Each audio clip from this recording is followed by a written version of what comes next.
In 1987, a bizarre book called Communion, a true story by Whitley Strieber, was published, which you can read and buy on Amazon.com.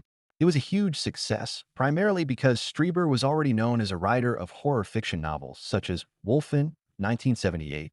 While most authors of books on alien abductions focused exclusively on aliens who were on Earth to steal people's DNA, Strieber took a different approach. First of all, Strieber didn't call them aliens, but visitors, because he wasn't at all sure that his abductors were aliens.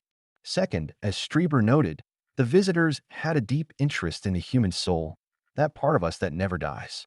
In his next book, Transformation, in 1988, Strieber presented several abductee accounts in which he claimed that the visitors had the ability to extract the immortal soul from the human body.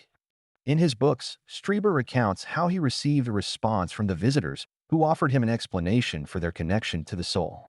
First, the visitors reveal that they recycle souls, and second, that life on Earth is like being in a school where we learn, grow, and evolve with each recycling.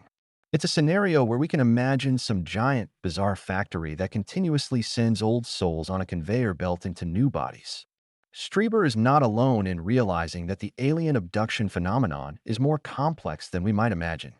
For example, Harvard professor John E. Mack had several patients who claimed to have been abducted by aliens, with the patients telling him that the entities they encountered were nothing more than soul thieves.